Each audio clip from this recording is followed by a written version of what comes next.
देखिए, हम बात करेंगे अर्थमेटिक प्रोग्रेशन की। पहले तो इसका मतलब समझ लीजिएगा, इस चैप्टर का मतलब क्या होता है। देखिए, यहाँ पर एक वर्ड आएगा, जैसे हम आपसे ये कहें कि एक नंबर 2 है, एक नंबर 10 है, एक -2 है, एक 3 है, एक 7 है, एक 0 है, एक 1000 है। क्या अगला नंबर आप बता सकते हो? क्यों भाई? हम तो बता सकते हैं। बोले क्यों? बोले 2000। बोले ये कैसे? बोले जब ये कुछ भी हो सकता है तो वहाँ कुछ भी हो सकता है। नहीं बता सकते। क्यों? क्योंकि यहाँ पर कोई रूल लगा नहीं हुआ है। ठीक है।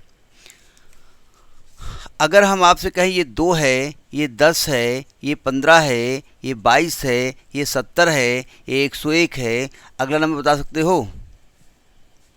नहीं।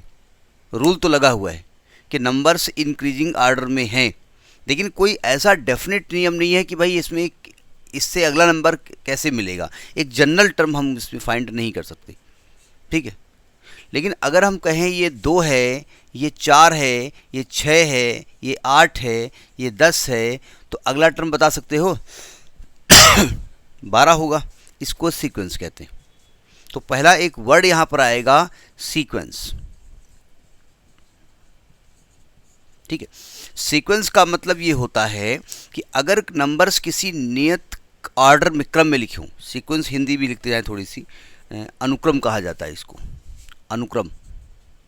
थोड़ी बहुत हिंदी लिखेंगे। एक्चुअली में बच्चों की एक रिक्वेस्ट थी कि हिंदी में वीडियो बनाया करिए, लेकिन जिनकी रिक्वेस्ट थी उनके लिए हम बनाते हैं तो पता 400 लड़के मिल करके एक वीडियो को 5 मिनट देखते हैं। तो जो आपको पढ़ना नहीं है तो हम उसी मिक्स कर देते हैं, और जो बच्चे पढ़ने वाले हैं वो थोड़ा समझ जाते हैं कि ये यहाँ क्या लिखा हुआ है। तो अगर किसी भी आर्ट के क्रम से कोई नंबर लिखा हो, ठीक है, तो हम अगला नंबर फाइंड कर सकते हैं ना।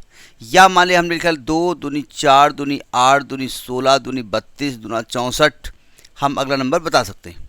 ऐसा नहीं कि वो ऐड करके ही बनाया गया हो, मल्टीप्लाई करके भी आप बना सकते हैं। तो इसको हम सीक्वेंस कहते हैं। रफली नोट करते हैं अपनी जानकारी के लिए। लेकिन जब बड़े क्लास में जाओगे तो ये डेफिनेशन सीक्वेंस की फेल हो जाएगी वहाँ पर। ठीक है, क्योंकि वहाँ पर सीक्वेंस का मतलब कुछ और होता है। ठीक है। देखिए इधर बड़े क्लास में वो कहते हैं ये भी सीक्वेंस है। अगर आप कोई फार्मूला उसे बना सकते हो तो वो प्रोग्रेशन हो जाएगा। फिर आपकी बुक में जो लिखा है वो आपके लेवल में बताएंगे, तो इसको हम सीक्वेंस कहते हैं। ठीक है। अब दूसरा एक वर्ड आता है सीरीज। ठीक है। तो सीरीज क्या होती है? जब इन नंबर्स को हम एक साइन प्लस का लगा दें, मान 2 लगा दें, +4 लगा दें, +6 लगा दें, +8 लगा दें, प्लस या माइनस का साइन लगा दें, तो ये क्या बन जाती है? सीरीज बन जाती है। यानी जो सीरीज के जो सीक्वेंस के नंबर्स होते हैं, if they are connected by the sign plus और minus, then it become series. ठीक है। अब प्रोग्रेशन क्या होता है भाई? यहाँ तो प्रोग्रेशन लिखा हुआ है, तो प्रोग्रेशन की ऐसी अप्रोप्रिएट डेफिनेशन आप क्या नहीं दी हुई है। ठीक है। क्योंकि प्रोग्रेशन की डेफिनेशन दे भी नहीं सकते यहाँ पर। क्यों? जब वो सीक्वेंस को बता रहे हैं कि एक ऑर्डर से लिखा जा सकता है, और यही प्रोग्रेशन की डेफिनेशन होती है कि अगर ऐसे नंबर्स दे दिए जाएं जिसका जनरल टर्म आप निकाल सकते हो।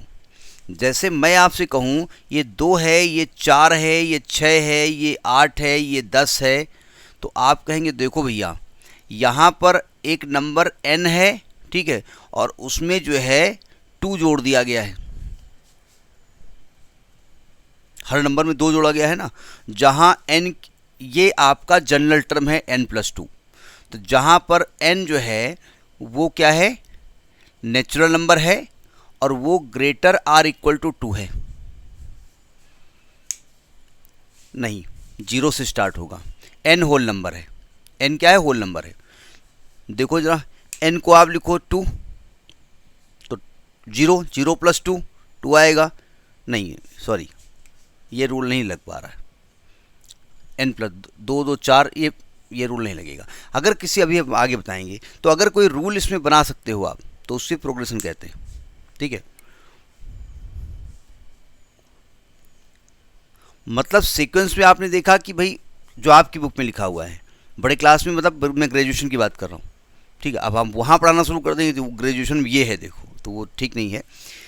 अगर नंबर्स किसी ऑर्डर में लिखे हों उसको हम सीक्वेंस कहते हैं, उन नंबर्स को अगर हम प्लस या माइनस साइन के साथ इंटरकनेक्ट कर दें, जोड़ दें, तो उससे हम सीरीज कहते हैं। और जिस टर्म का जिसका जनरल टर्म हम लिख सकते हैं उसको हम प्रोग्रेशन कहते हैं। तो आपकी बुक के हिसाब से सीक्वेंस भी वही चीज़ होती है, क्योंकि यहाँ भी तो जनरल टर्म लिख सकते हो आप, यहाँ भी जनरल टर्म आप लिख सकते हो। ये 2n लिखा हुआ है, ठीक है, हर एक नंबर में 2 से मल्टीप्लाई करके आप लिख सकते हो। तो यानी कुल मिला करके, फिलहाल इसको हम नहीं लिख रहे हैं, तो इसको हम कहते हैं प्रोग्रेशन। तो ये सीक्वेंस, सीरीज और प्रोग्रेशन का रूल है, ठीक है। अब वर्ड आता है अर्थमेटिक प्रोग्रेशन। क्या होता है, ज़रा सावधान। इसकी जो हिंदी है, अब चूंकि आप हिंदी भाषी बेल्ट के हैं, भले ही इंग्लिश मीडियम पढ़ रहे हों, इसकी हिंदी में आपका शब्द छुपा हुआ है। हिंदी में इस चैप्टर को कहा जाता है समांतर। समांतर ये श्रेणियाँ, समांतर श्रेणियाँ, समांतर श्रेणी। समांतर मतलब सम अंतर।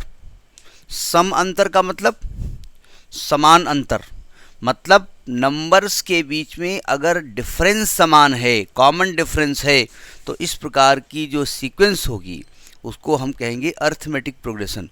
प्रोग्रेशन तब करेंगे जब उस सीक्वेंस का एक जनरल टर्म, लाइट ऑन करो, भूल गए हम, जब उसका हम जनरल टर्म निकाल सकते हैं तब उसको हम सीक्वेंस कहेंगे, ठीक है,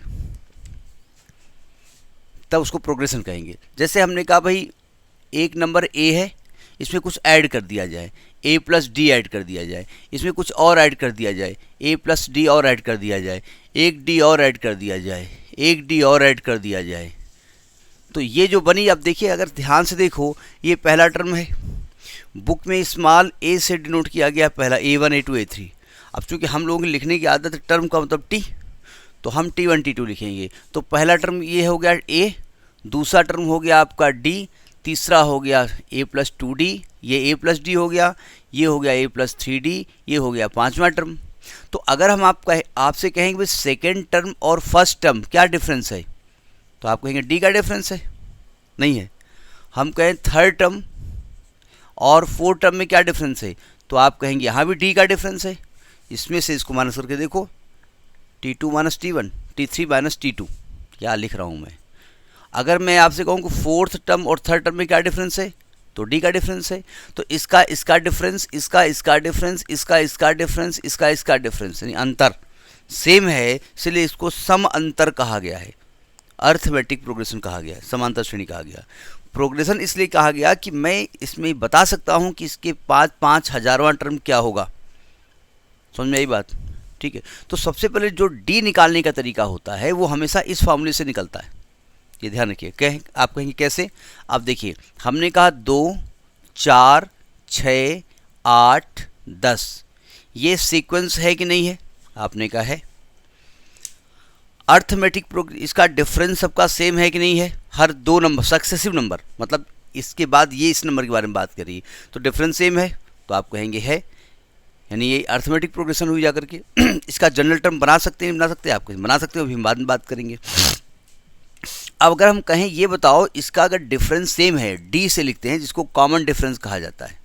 क्या कहते हैं इसको, कॉमन डिफरेंस कहते हैं। कॉमन इसलिए कहते हैं कि हर दो नंबर के बीच में ये डिफरेंस कॉमन होता है, कांस्टेंट होता है, ठीक है।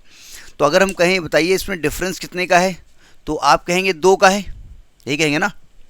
अच्छा, मैंने सिर्फ सीक्वेंस चेंज कर दी, हमने लिख दिया 10, 8, 6, 4, 2, ये भी तो डिफरेंस सेम है।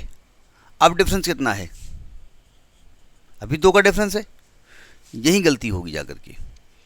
यानी ये इंक्रीजिंग ऑर्डर में है या डिक्रीजिंग ऑर्डर में है तो डिफरेंस 2 ही लिखा जाएगा।